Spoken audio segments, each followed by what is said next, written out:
What's up, you degenerate? Scott Barnes here. We're going to go down memory lane with Dana White and his gambling shenanigans. So what I'm going to do is we're going to play a little B-roll here.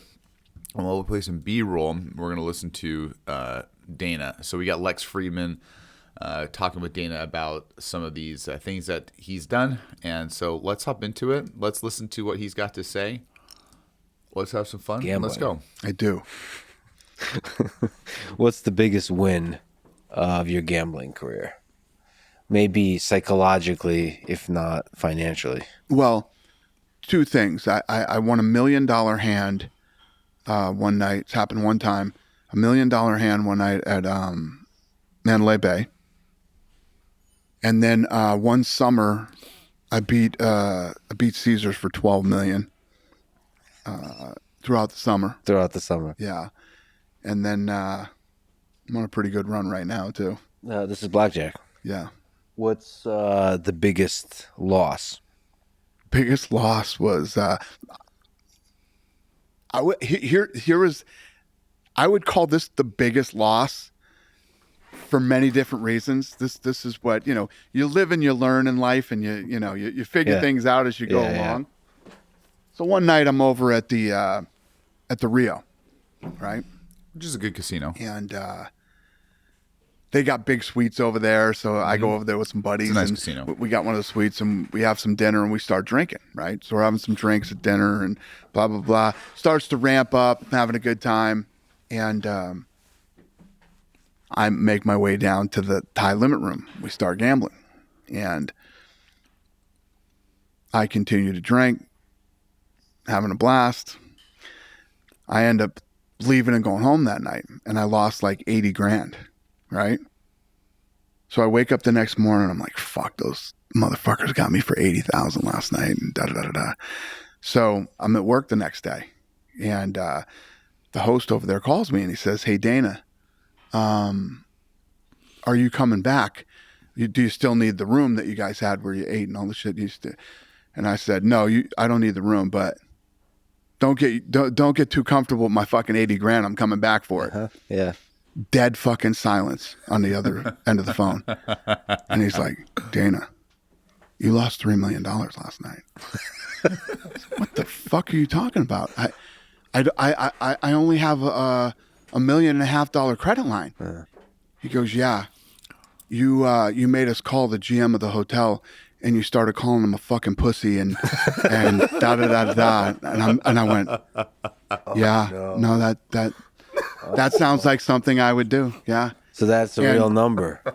That was the real number. And then, there's been a lot of cases where people are in Vegas and they're like, I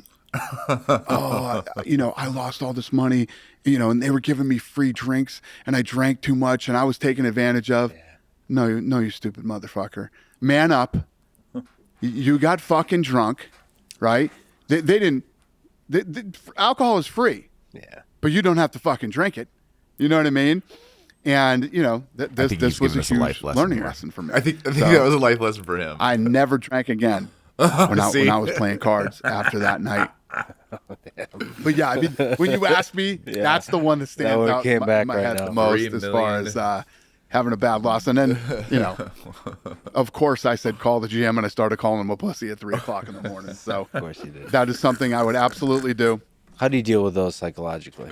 Do you, when you gamble, maybe this applies to fighting too, do you love winning or hate losing more? That's a good They question. go hand in hand. Yeah, that's a good so question. The way that I play is, I live in Vegas, so 2024 is a war for me. I go to war in 24, okay? All these nights that I play are little battles inside the war that I will fight in 24. Now, at the end of the year, we will tally up all these little battles and see where I stand on wins and losses. And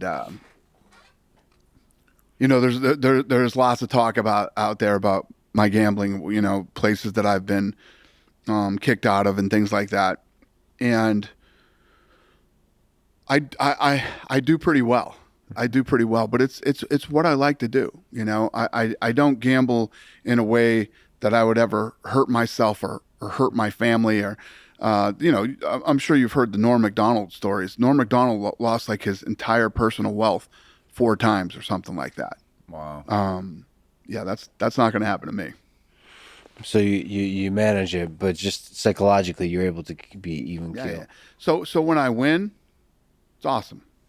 It's always great to win. Winning is a great feeling in business, in sports, in life, and definitely in gambling.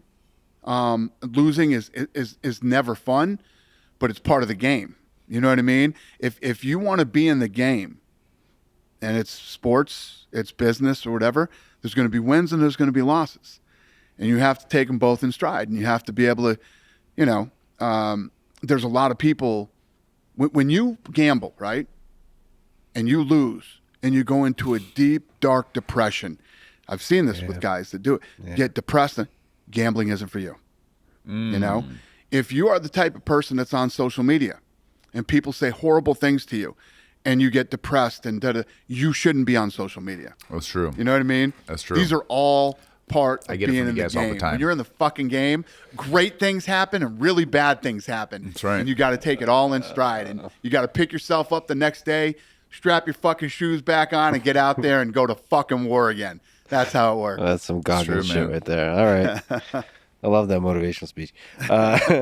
It's the truth, though. Yeah, it it's is. the truth, though. Listen, every day when you get out of bed, life's standing right there to kick you in the fucking face, man. That's true. Could be anything. Could be you get up and you walk downstairs, you got a fucking flat tire, and you're late for work, and you got this and that. Life is going to throw all kinds of crazy shit at you, right? Right. And you have to be ready for it, and you got to fucking deal with it. You can't curl up into a ball. You can't run away from it. You can't hide. You have to take all this shit head on.